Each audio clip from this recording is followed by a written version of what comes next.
మీ అందరికీ తెలియదు ఏంటంటే నేను రాజు గారిని నేను అంకుల్ అని పిలుస్తాను. ఎందుకంటే నేను 8th 9th క్లాస్ ఉన్నప్పుడు మా నాన్నగారు రాజు గారు కలిసి సినిమాలు చేసేవాళ్ళు. అలా తీసిన ఒక సినిమా తొలి ప్రేమ. సో అప్పుడు సినిమా రిలీజ్ అయిన ఫస్ట్ డే హిట్ తర్వాత మా అందరము ట్రైన్లో వెళ్ళాము తిరుపతి. అప్పుడు అక్కడ మా ఇద్దరు కొంచెం బాండ్ ఏర్పడింది. ఆ తర్వాత వచ్చాక నేను కాలేజ్ బంక్ కొట్టిన వల్ల నేను ఇలాగ దొరికిపోతుండేవాడిని. ఒక ఇన్సిడెంట్ ఇంకా నాకు బాగా గుర్తుంది. సంజయ్ థియేటర్ బయట రోడ్లో మీరు ఇటు సైడ్ వస్తున్నారు కార్లో, నేను ఇటు సైడ్ ఒక బైక్లో వెళ్తున్నాను. సినిమాలో ఒక హీరో హీరోయిన్ చూసినట్టు లుక్స్, అంత బిజీ రోడ్లో ట్రాఫిక్లో మీరు నన్ను చూడడం నేను మిమ్మల్ని చూడడం చూసి నేను భయపడిపోయి మీకు కాల్ చేసి అంకుల్ ఇంట్లో చెప్పకుండా చెప్పడము, థ్యాంక్ యూ మీ ఇంట్లో చెప్పలేదు, మీరు చెప్పుంటే అప్పుడు నాకు పగిలిపోయి ఉండేది. సో అది మా ఇద్దరి మధ్య ఉండే బంధం. సో ఆ తర్వాత కలిసి నేను హీరో అయ్యాను, తను ప్రొడ్యూసర్ అయ్యాడు. అండ్ అంకుల్ ఫస్ట్ మీ ఇండస్ట్రీకి వచ్చింది నాకు గుర్తున్నంత వరకు మీరు హీరో అవుదామని వచ్చారంట, కరెక్టా కాదా? ఒక సినిమా స్టార్ట్ కూడా అయింది, మధ్యలో అయిపోయింది. ఇది కరెక్టా ఫాల్సా? కాదు, ఫాల్స్. పక్క ఫాల్స్. ఓకే, మీ ఫస్ట్ సినిమా దిల్. ఆ సినిమా స్టార్ట్ ఎలా అయిందంటే అప్పటికి ఆది ఇంకా రిలీజ్ అవ్వలేదు, జయం రిలీజ్ అవ్వలేదు. వినాయక్ గారిని మా నాన్నని హోటల్లో కూర్చోబెట్టి ఎప్పుడో సినిమా రిలీజ్ కంటే ముందే మీరు దాన్ని లాక్ చేశారు. అసలు మీ నమ్మకం ఏంటి, మీ ధైర్యం ఏంటి? రిలీజ్ కాకముందే అప్పటికి ఆది మూవీ రిలీజ్ అయింది, నీ జయం రిలీజ్ కాదు. అప్పటికి ఆది రిలీజ్ అయ్యి వినయ్ నేను బేగంపేట సైడ్ వెళ్తున్నాము, నీ జయం పోస్టర్స్ ఉన్నాయి. ఓకే. సో జయం పోస్టర్ చూసి నాకు ఎవరి కుర్రాడు భలే ఉన్నాడంటే మా సుధాకర్ రెడ్డి కూడా జయం సినిమాతో లాంచ్ అవుతుండే, భలే ఉన్నాడన్నా, నీ సినిమా అయినతో చేద్దామా అన్నాడు. వై నాట్, ఇమ్మీడియట్లీ నేను డాడీకి ఫోన్ చేసి ఆ మీటింగ్, నీ జయం రిలీజ్ కాకంటే ముందే మీటింగ్ చేసాము. సో దిల్తో మీ పేరు దిల్ రాజుగా అయింది. సో మీ ఫీలింగ్ ఏంటి? వినాయక్ గారు మేము మీకు ఇచ్చాం మా పేరు, లేదంటే మీ డబ్బులు పెట్టి మీరు మాకు హిట్ ఇచ్చారు కాబట్టి సొంత పేరు మీరు పెట్టుకున్నారా? అంటే జనాలు ఇచ్చారు అది. పోతే నీకు గుర్తుందో లేదో, ఆ దిల్ టైటిల్ మన దగ్గర లేకుంటే దిల్ పెడదామని నితిన్ అడిగినప్పుడు బూరుపల్లి శివరామకృష్ణ గారి దగ్గర ఆ టైటిల్ ఉంది. నేను వెళ్ళి అడిగి ఆ టైటిల్ తీసుకొచ్చాను, మాకు ఈ సినిమా బాగుంటుందండి అని. So thanks to Burupalli Sivaramakrishna గారు, ఆ టైటిల్ ఇవ్వడం వల్ల అది దిల్ రాజు అనేది బ్రాండ్ అయిపోయింది, ట్యాగ్ అయిపోయింది. సో ఇప్పుడు మీరు ఎస్విసితో పాటు లార్వేన్ ఏ company, Dil Raju productions, Dil Raju dreams, ఇలా మీ బయోపిక్కి తగ్గట్టు కంటెంట్ని బాగా గట్టిగా నేస్తున్నారు. So next Dil Raju directs అని చూడొచ్చా? లేదు. ఎందుకు? ప్రస్తుతానికి లేదు. సినిమా మీకు కెమెరా తెలుసు, మీకు నాలెడ్జ్ ఉంది, ఎడిటింగ్ తెలుసు, అన్నీ తెలుసు, మీకు ఎందుకు తీయట్లేదు? సో నాకు డైరెక్షన్ చెయ్యాలని ఎప్పుడు ఆలోచన రాలేదు. యాక్చువల్ వివి వినాయక్ ఆ బొమ్మరిల్ అయిన తర్వాత నాకు సజెస్ట్ చేశాడు, అన్న నువ్వు డైరెక్షన్ చేసేయగలుగుతావు, చెయ్యు అని. లేదు వినయ్ అని. లేదు నేను చెప్తున్నా కదా విను, వివి రాజేంద్ర ప్రసాద్ గారు లేక నువ్వు డైరెక్షన్ చేయగలుగుతావు, నువ్వు చెయ్యు అని. బట్ ఎప్పుడు ఆ సైడ్ నాకు డైరెక్షన్ చేయాలని ఆలోచన కలగలేదు. సో మీ బయోపిక్ తీసే ఇప్పుడు మీకు ఏమైనా ప్లాన్స్ ఉన్నాయా? ఎప్పుడన్నా ఆఫ్టర్ 5 years 10 years? నా బయోపిక్ నేను తీయలేను కదా, ఎవరైనా తీస్తారేమో. సరే, ఎవరు తీస్తే దాంట్లో అంత ఉంటుందా, ఆ కంటెంట్ ఉంటుందా? డెఫినెట్గా. అంటే ఇట్స్ బిగ్ జర్నీ కదా నాది. ఇప్పుడు ఫిలిం ఇండస్ట్రీ 94 వచ్చాను, 94కి వచ్చిన తర్వాత ఇప్పుడు ఆల్మోస్ట్ 30 years ప్లస్. ఎన్నో అప్ అండ్ డౌన్ చూశాను, ఎన్నో అన్నీ చూసుకుంటూ వచ్చాను. సో బయోపిక్ చేస్తే దానికి ఏ హీరో అయితే బాగుంటుంది? బట్ నాకు బాగా ఫేస్ మ్యాచ్ అయ్యేది నువ్వు ఒకటే. చాలా మంది అంటారు నితిన్ మీ బ్రదర్ అని. సో రాజుగారి బయోపిక్లో హీరోగా నేనే, ఇది ఫిక్స్ అయిపోయింది. ఇప్పుడు ఇవాళే ఈయన ప్రొడక్షన్ డైరెక్షన్ చూద్దాము, నేను హీరోని. సో ఇందాక మీరు చెప్పారు కదా అప్స్ అండ్ డౌన్స్ అన్నారు కాబట్టి ఆ క్వశ్చన్ అడుగుతాను. ఇండస్ట్రీ చాలా చూస్తే తెలుసు నాకు, బట్ మేజర్గా నాకు గుర్తుండి నేను ఇండస్ట్రీ వచ్చినప్పటి నుంచి మొన్న సంక్రాంతికి ఒక సినిమా మీ ఫ్యాన్స్కి చాలా లాస్ అయింది. నెక్స్ట్ సినిమా ఇమ్మీడియట్ 3 days గ్యాప్లో అది మళ్ళీ అది వెళ్ళిపోయింది. ఈ మధ్యలో ఈ 3 రోజుల్లో మీ థాట్ ఏంటి? నెక్స్ట్ సినిమా కూడా అది కూడా పోతే అప్పుడు పరిస్థితి ఏంటి? మీ మైండ్లో రన్ అయిన మీ ఫీలింగ్ ఏంటి? లేదు అంటే నాకు ఇప్పుడు 10th సినిమా రిలీజ్ అయినప్పుడు నాకు అర్థమవుతుంది ఫైనాన్షియల్గా ఇది డ్యామేజ్ జరగబోతుంది. సో అటు డిస్ట్రిబ్యూటర్స్ అందరు కూడా లోలో ఉన్నారు. పోతే 14th రిలీజ్ అవుతున్న సినిమా షూర్ షాట్గా సూపర్ హిట్ అని చాలా గట్టి నమ్మకంతో ఉన్నాను. అంటే 90% నీకు తెలుసు, నేను ఎడిటింగ్ రూమ్లో చూసినప్పుడే నాకు చెప్పగలుగుతాను సినిమా వర్క్ అవుతుంది అవ్వట్లేదు. అట్లా సంక్రాంతికి వస్తున్నాం అనే సినిమా మీద ఐఎమ్ ఫుల్ కాన్ఫిడెంట్గా ఉన్నాను. సో ఆ 3 days అదే ఎనర్జీతో ఉన్నాను. ఎస్, నో ప్రాబ్లం, ఒకటి వస్తుంది, ఇది ఎంత డ్యామేజ్ అవుతుంది, అది ఎంత రికవర్ చేస్తారో నంబర్స్ తెలియదు, బట్ అది మ్యాజిక్ అనేది ఇట్స్ ఎ మిరాకిల్. బట్ ఆ పీరియడ్లో యూఆర్ కాన్ఫిడెంట్ మళ్ళీ ఇది అయిపోయింది మళ్ళీ నేను అంటే ఒక సినిమా రిలీజ్ ముందు నాకు మేబీ నా 6th సెన్స్ కావచ్చు, చూస్తున్న కంటెంట్ వల్ల కావచ్చు, చెప్పగలుగుతాను 90% మిస్ అవ్వను. సో దిల్ చేయడం వల్ల మీరు దిల్ రాజు అయ్యారు. బట్ నా దృష్టిలో మీరు బిల్ రాజు. ఎందుకు చెప్తాను. యాక్చువల్లీ చాలామంది ఆడియన్స్ కూడా చెప్పాలి ఇది. మామూలు చూస్తాం లాస్ట్ గత 1 year నుంచి మీ మీద వచ్చే నెగటివ్ ట్రోల్స్ కానీ ఇవన్నీ ఏవో వస్తుంటాయి కదా మామూలు ఆర్టికల్స్ అవి. 2005లో నేను సినిమా వేసాను, రామ్ సినిమా. అది రిలీజ్కి ఫైనాన్షియల్గా మేము చాలా అప్పుడు రిలీజ్కి మేము కొంచెం ఇబ్బందులు ఉండే. అండ్ అప్పుడు మాకు టర్మ్స్ అంతా బాగాలేవు టర్మ్స్ మనకు. అయినా మీరు వచ్చి ఆ నైట్ ఒక పెద్ద అమౌంట్కి మీరు సైన్ చేశారు. సో టర్మ్స్ బాగాలేనప్పుడే మీరు నాకు హెల్ప్ చేశారు. ఇలాంటివి మీరు చాలామంది హీరోస్కి, చాలా ప్రొడ్యూసర్స్కి, డైరెక్టర్స్కి మీరు చాలా హెల్ప్ చేస్తారు. ఇది నాకు తెలుసు. సో ఈ మధ్య వచ్చి మీరు ఒక సినిమా బొక్కేస్తారంటే అది నాకు I want to clear to audience that ప్రతి సినిమా చిన్న పెద్దలు అందరు హెల్ప్ చేసేవాడు మీరు. అండ్ దీంట్లో చాలా డబ్బులు మీకు చాలామంది వెనక్కి మీకు ఇచ్చారు లేరు కూడా నాకు తెలియదు. బట్ ఈ హెల్ప్ చేసిన ఇంతమంది మీరు కష్టాల్లో ఉన్నప్పుడు వీళ్ళు కూడా మీకు తిరిగి హెల్ప్ చేస్తారని అనుకుంటున్నారా? అంటే బేసిక్గా నా లైఫ్ స్టార్ట్ అయింది ఎక్కడ అంటే నితిన్, నా కాస్ట్యూమ్ కృష్ణ గారికి నేను చాలా స్టోరీలో చెప్పాను. అరుంధతి అనే సినిమా 36 lakhs కొంటే 2 lakhs నేను రిలీజ్ రోజు కట్టలేదు. తర్వాత తీసుకెళ్ళి ఆయన ఫోన్లు ఎత్తకుంటే కూడా నేను పట్టుకొని వెళ్ళి 2 lakhs ఇచ్చి వచ్చాను. తర్వాత వారు నాకు పిలిచి పెళ్లి పందిరి చేసే వరకు వదిలిపెట్టలేదు. నిజంగా పెళ్లి పందిరి అనే సినిమా లేకుంటే ఐఎమ్ నాట్ దే, అసలు సినిమా ఇండస్ట్రీలో నేను లేను అనేది నేను గట్టిగా నమ్ముతాను. సో అంటే ఒక హానెస్ట్ అనేది ఒకటి ఎంత పని చేసిందో హెల్పింగ్ కూడా అంతే పని చేస్తుందని నేను నమ్ముతాను. నా లైఫ్లో ఇప్పుడు నువ్వు సంక్రాంతికి అడిగావు, ఇది రాకుంటే ఇది ఉండుంటే, అలాంటి ఒక 4-5 ఇన్సిడెంట్స్ ఉన్నాయి. అంటే నేను క్లోజ్ అయిపోయే ఇన్సిడెంట్స్. ఇప్పుడు అసలు సంక్రాంతికి వస్తున్నాము, రాకున్నా మాకేం కాదు, ఎందుకంటే ఆల్రెడీ ఎస్టాబ్లిష్ అయిపోయి ఉన్నాం. ఫైనాన్షియల్ డ్యామేజ్ వరకు 2 ప్రాపర్టీలు అమ్మేసి ముందుకు వెళ్ళిపోతాం, అది పెద్ద విషయం కాదు. కానీ నేను నార్మల్గా ఉన్నప్పుడు కూడా ఇలాంటి ఇన్సిడెంట్స్లోకి వెళ్ళి నేను దాటుకుంటూ వచ్చాను. అంటే అది ఎప్పుడు అదే నేను నమ్మేది, వెన్ వీఆర్ హెల్ప్కు మనం ముందుంటామో మన కష్టం వచ్చినప్పుడు భగవంతుడే తిరిగి ఇస్తాడని. అది నా లైఫ్లో 3-4 ఇన్సిడెంట్ నాకు సినిమా ఫీల్డ్లో జరిగాయి. దిల్ మీరు చేసినప్పుడు ఆ రోజుల్లో ఇట్ వాజ్ ఆ రోజు సినిమాకి ఖర్చు మీరు బాగా పెట్టారు. ఆ రోజు బాగా పెట్టారు. అండ్ అప్పటికి మన వినాయక్ గారికి ముందు సినిమా కూడా అంత ఆడలేదు, బట్ స్టిల్ మీరు ఖర్చు బాగా పెట్టారు. ఆ సినిమా హిట్ అయింది, దాంతో మీ లైఫ్ మారిపోయింది. ఇప్పుడు తమ్ముడు సినిమాకు ఒక రిఫరెన్స్ లేకుండా కూడా మీరు ఈ సినిమాని ఇంత ఖర్చు పెట్టారు. దీని మీద నమ్మకం, కథ మీద నమ్మకమా, డైరెక్టర్ మీద నమ్మకమా, ఆర్ ఈ తమ్ముడు సినిమా మీకు ఏం తెస్తుంది? పేరు తెస్తుందా, డబ్బు తెస్తుందా? అంటే ఈ సినిమాకి బేసిక్గా నేను క్రెడిట్స్ ఇచ్చేది డైరెక్టర్కే. ఎందుకంటే ఎంసీఏ అండ్ వకీల్ సాబ్ తర్వాత ఆయన రాసుకున్న కథని ఇప్పుడు ఉన్న సినారియోలో అంటే ప్రేక్షకుల్ని థియేటర్కి తీసుకొచ్చి ఒక ఎక్స్పీరియన్స్ ఇవ్వాలని ఏదైతే చూశాడో, అందుకే నువ్వు కూడా షూటింగ్లో చూసినావు, ఆయన తీసుకుంటూ వెళ్తుంటే నేను ఎప్పుడు ఆపలా. ఒక డైరెక్టర్ ఏమో అడుగుతున్నాడు, ఎలా అచీవ్ చేయాలి, అది అచీవ్ చేయండి అని చెప్పా. అది అయిపోయిన తర్వాత నేను ఎప్పుడైతే యావిడ్ రూమ్లో సినిమా చూసుకున్నానో అప్పుడు నాకు అది ఎస్, వేణు అడిగింది ఇచ్చాను కాబట్టి ఆయన ఈ సినిమాని ఇవ్వగలుగుతున్నాడని. ఈవెన్ రాత్రి ఇప్పుడు నువ్వు ఒక భయంలో ఉన్నావు, ఎందుకంటే మనం లోలో ఉన్నప్పుడు చాలా భయంలో ఉంటాం. నేను అవన్నీ చూసేసాను. నైట్ నువ్వు నాకు ఫోన్ చేసి ఒక రీల్ చూసేసి ఒక ఎగ్జైట్మెంట్తో ఫోన్ చేసావు. ఎందుకు? అది ఇప్పుడు మనం చూస్తున్నాం, ఒక సినిమా ఇలా షేప్ అయింది, సౌండ్తో ఇలా చూసినప్పుడు ఇలా ఉంది, ఒకటి ఉంటుంది కదా, అదే ఎగ్జైట్మెంట్. అదే నన్ను తమ్ముడికి ఎంతైనా ఆలోచించకుండా డైరెక్టర్ అడిగినట్టు చేయమని చెప్పాను. అండ్ దిల్ అప్పుడు కానీ లేదా మన లాస్ట్ సినిమా శ్రీనివాస్ కళ్యాణ్ కానీ మీరు షూటింగ్కి మీరు ఆల్మోస్ట్ ఎవ్రీడే వచ్చేవారు. ఈ సినిమాకి మీరు ఉట్టి 2 సార్లు వచ్చారు, అది కూడా గంట సేపు.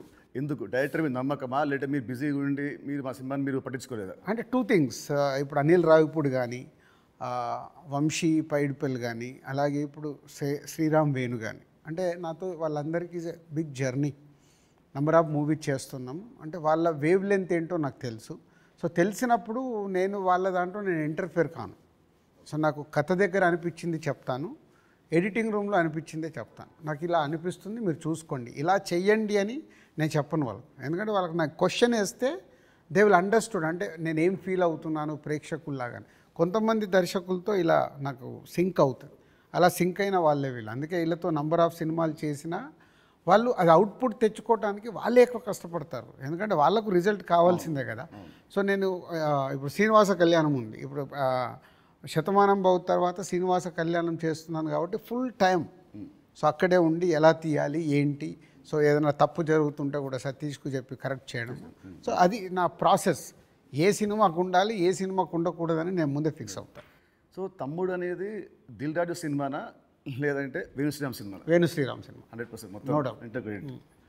సో ఇంకోటి ఇప్పుడు మామూలుగా మిమ్మల్ని ఏం అడుగుతారు, ఇప్పుడున్న దిల్ రాజు పాత దిల్ రాజుకి ఏం చెప్తాడని అందరూ అడుగుతారు. నేను అడిగేదంటే అప్పుడున్న ఓన్లీ రాజు ఇప్పుడున్న దిల్ రాజుకి ఏం చెప్తాడు? అది 22 years జర్నీ. అంటే అంటే సినిమా అంటే సినిమా నీకు మనకు అండర్ ప్రొడక్షన్లో ఉన్నప్పుడు షూట్ జరుగుతున్నప్పుడు నీకు దుబాయ్లో సాంగ్ చేస్తుంటే సడన్గా బైక్ స్కిడ్ అయ్యి నీ కాలు పైన పడింది. కాలు పైన పడితే మధ్యాహ్నంకి వెళ్ళి షూటింగ్ ఆపేసాం. అది నాకు ఫస్ట్ ఫిలిం. షూటింగ్ ఆపేసిన తర్వాత చిన్న నీకు ఎయిర్లైన్ ఫ్రాక్చర్. వినాయక్ ఇక్కడ ఉన్నాడు, నెక్స్ట్ ఠాగూర్ సినిమాలో బిజీగా ఉన్నాడు, అన్న మీరు వెళ్ళి సాంగ్స్ తీసుకొని రండి అన్నాడు. నీకు ఎయిర్లైన్ ఫ్రాక్చర్ అయ్యి మన హోటల్కి వెళ్ళిన తర్వాత ఇంకా మనం నెక్స్ట్ డే షూటింగ్ చేయడానికి స్కోప్ లేదు, ప్యాకప్, అందరు రిటర్న్ వెళ్ళిపోవాలి. సో అప్పుడు లక్ష్మణ్ అంకులు శిరీష్ అంకులు టెన్షన్లో ఉన్నారు, నేనేమో వెళ్ళిపోయి పడుకున్నాను.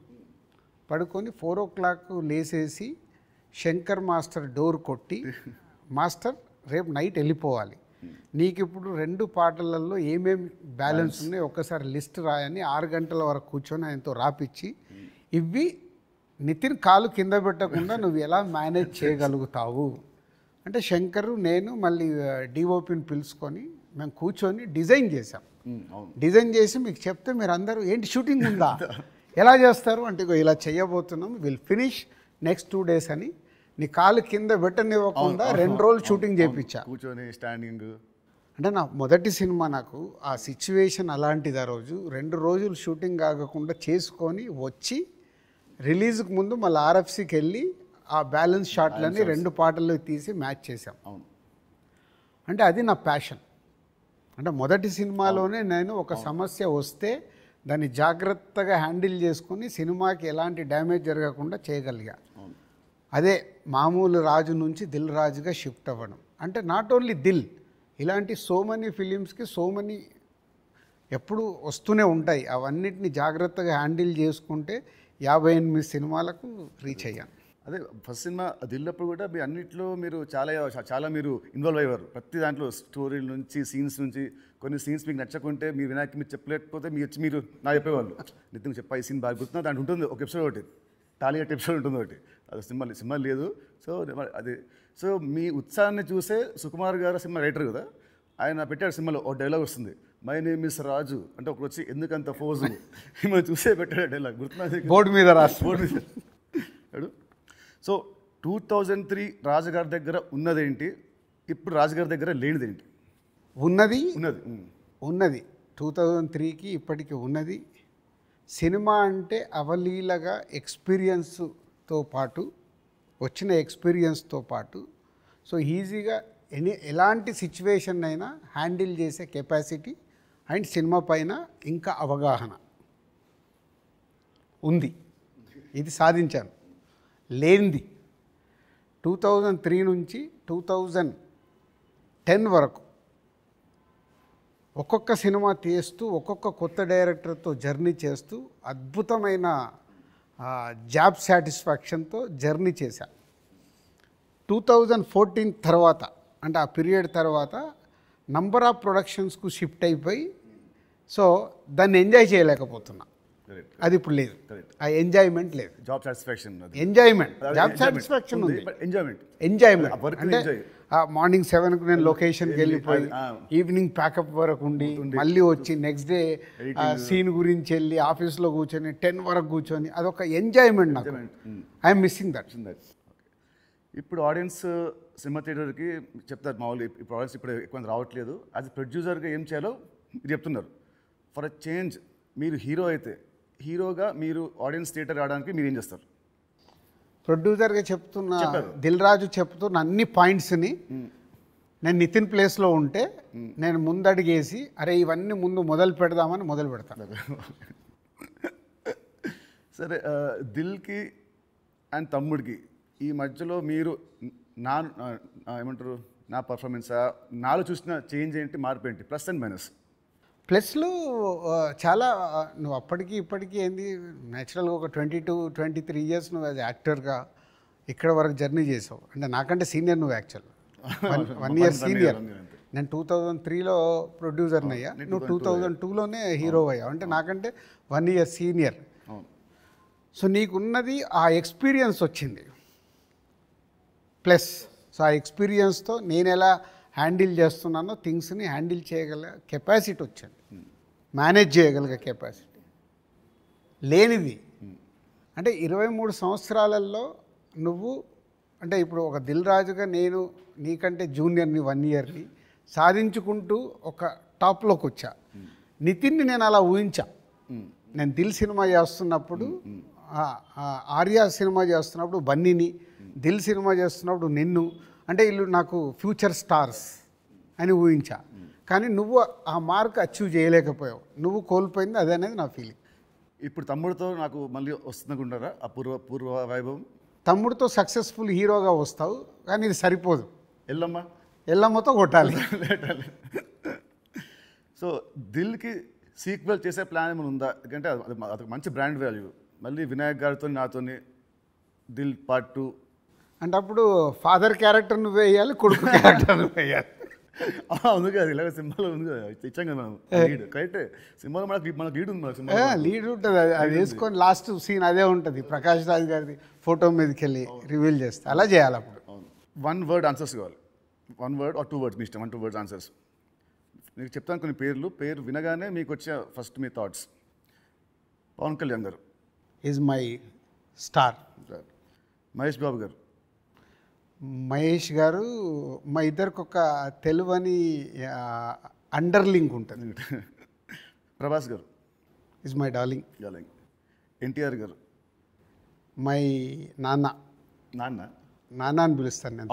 ఓ అదేంటి ఇంకేంటి? అది అప్పుడు తారక్తో డిస్ట్రిబ్యూటర్గా ఉన్నప్పుడు క్లోజ్నెస్ ఉండి బృందావనం చేస్తున్నప్పుడు అప్పటికి కొడాలి నాని గారు వీళ్ళందరూ తారక్తో ఉండేవాళ్ళు. వాళ్ళందరూ నాన్న నాన్న అని పిలిస్తే నాకు అది ముద్దుగా అనిపించేది. అంటే నాకు ఈ అవకాశం ఉంది కదా అని అప్పటి నుంచి నేను కంటిన్యూ. తారక్ నన్ను అన్న అంటాడు, నేను నాన్న అంటాడు. బాగుంది. చరణ్ గారు. His megastar son. సో ఒక సినిమా అంటే ప్యాషన్గా మెగాస్టార్ సన్ అయినా ఎదుగుతూ వచ్చిన is a star hero. Allu Arjun గారు. Bunny is my brother. Next Sirish Reddy గారు. శిరీష్ అందరికీ తెలిసింది మై బ్రదర్. పోతే మా ఇద్దరికి సినిమా దాంట్లో ఎప్పుడు ఒక కాన్ఫ్లిక్ట్లో ఉంటాం. అవునా? ఓకే. అంటే ఆలోచన విధానంలో కాన్ఫ్లిక్ట్గా మాట్లాడుతుంటాం, బట్ కన్క్లూడ్ చేస్తాం, రిజల్ట్ ఉంటుంది మాకు. About Venu Sriram. Venu is my boy. Thammudu సినిమాని 3 ముక్కలు చెప్పాలంటే Thammudu, what is Thammudu for you? Nithin నాకు తమ్ముడు, వేణు నా తమ్ముడు. తమ్ముడు సినిమా మీకు పేరు తెస్తుందా, మీకు డబ్బు తెస్తుందా?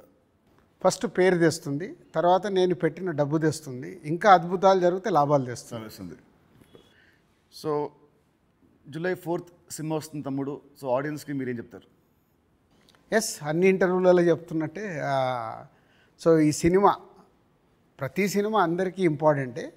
ఈ cinema Venu Sriram, so MCA Vakeel Saab తర్వాత బెస్ట్ సినిమా, ఆడియన్స్కి ఒక ఎక్స్పీరియన్స్ సినిమా ఇవ్వాలని చాలా కష్టపడి అవుట్పుట్ ఒక రేపు ఎక్స్పీరియన్స్ ఇవ్వబోతున్నాడు అవుట్పుట్తో. సో అది నో డౌట్. సో దిల్ రాజుగా నాకు సంక్రాంతికి వస్తున్నాం ఒక బ్లాక్ బస్టర్ అయితే, దాని తర్వాత మా బ్యానర్ నుంచి వస్తున్న వెంకటేశ్వర క్రియేషన్ నుంచి వస్తున్న ఒక మంచి సినిమాతో దిల్ రాజు మీ ముందుకు తీసుకొస్తున్నాడు ఈ సినిమాని. ఇది నాకు సక్సెస్తో పాటు ఒక ఎనర్జీని ఇస్తుంది. బట్ నితిన్కి ఇది సక్సెస్ చాలా అవసరం. సో ప్రాపర్గా సినిమాని మీకు నచ్చే విధంగా రెడీ చేసి మీకు తీసుకొస్తున్నాం. July 4th మీరు థియేటర్కి రండి, ఫ్యామిలీస్తో వచ్చి మీరు ఎంజాయ్ చేస్తారు సినిమా, అది నా ప్రామిస్. ఎంజాయ్ చేసిన సినిమాని బయటికి వెళ్ళిన తర్వాత మీరే చెప్తారు ఒక వావ్, అంటే నితిన్కి ఒక కొత్త సినిమా, కొత్త అప్రోచ్. ట్రైలర్ కంటే ముందు తమ్ముడు వేరు, ట్రైలర్ వచ్చిన తర్వాత నితిన్తో ఇలా తీశారా సినిమా అన్నారు, అది ఫస్ట్ పాయింట్. అలాగే తమ్ముడు అని టైటిల్ పెట్టుకొని ఏ సర్టిఫికేట్ తీసుకున్న దిల్ రాజు. సో ఇది సెకండ్ పాయింట్. అంటే థియేటర్ ఎక్స్పీరియన్స్ కోసం కాంప్రమైజ్ అవ్వకుండా ఏ సర్టిఫికేట్ కూడా తీసుకున్నాము. యూఏ సెన్సార్ వాళ్ళు కొంచెం లెంత్ తగ్గించుకొని యూఏ తీసుకోండి అన్న కానీ ఏ సర్టిఫికేట్ తీసుకోవడానికి థియేటర్లో ఎక్స్పీరియన్స్ మిస్ అవ్వకూడదు. ఏదైతే డైరెక్టర్ అనుకున్నాడో, నితిన్ ద్వారా ఏదైతే మీకు అందివ్వాలనుకున్నాడో, నితిన్ చుట్టూ ఒక 5 ఉమెన్ని పెట్టి ఒక కాన్సెప్ట్ ఫిలింగా 80% ఆఫ్ ద ఫిలిం మీకు ఫారెస్ట్లో ఉంటుంది. ఇది 24 అవర్స్లో జరిగే కథ. ఒక ఎక్స్పీరియన్స్ మట్టుకు డెఫినెట్గా ఈ సినిమాతో పొందుతారు. Please come and watch in theatres from July 4th. తమ్ముడు సినిమా ఉంది. తమ్ముడు సినిమా రిలీజ్ కాకముందే మీరు నాకు ఎల్లమ్మ అనే ఒక కథ వినిపించారు. మామూలు ఇండస్ట్రీలో ఉంటుంది, ఈ సినిమా హిట్ అయితే నెక్స్ట్ సినిమా చేస్తాము అని ఉంటుంది. మీకు ఏంటి మళ్ళీ మీ మైండ్ సెట్ ఈ సినిమా రిజల్ట్తో సంబంధం లేకుండా నాతో నెక్స్ట్ సినిమా చేస్తున్నారు, ఇమీడియట్ సినిమా? సేమ్ నాకు సుబ్రహ్మణ్యం ఫర్ సేల్ జరుగుతుంది తేజుతో. అనిల్ రావిపూడి పటాస్ రిలీజ్ అయింది. పిలిచి అనిల్ సినిమా చేస్తా అన్నప్పుడు సుబ్రహ్మణ్యం ఫర్ సేల్లో ఒక సాంగ్ చూపించి ఈ హీరోతో సినిమా చేద్దామని చెప్పా. అప్పటికే పిల్ల నువ్వు లేని జీవితం చేశాం గీత వాళ్ళతో కలిపి. So Subrahmanyam for sale cinema hit అవ్వబోతుందని నాకు అర్థమైంది. నాకు అర్థమై వైనాట్ అంటే పటాస్ పెద్ద హిట్ అయింది. సుబ్రహ్మణ్యం ఫర్ సేల్ హిట్ అయినప్పుడు వాళ్ళిద్దరు కలిస్తే సుప్రీం అయింది. సో ఇది అలాగే తమ్ముడుతో నితిన్కి మళ్ళీ సక్సెస్ వస్తుంది. బలగంతో ఆల్రెడీ వేణు సక్సెస్ కొట్టాడు. వీళ్ళిద్దరు కలిస్తే ఎల్లమ్మ అద్భుతంగా ఉంటుందని నా విజన్. ఓకే, మీ విజన్ మనస్ఫూర్తిగా అవ్వాలని కోరుకుంటున్నాను. Thank you uncle, thank you so much. Thank you.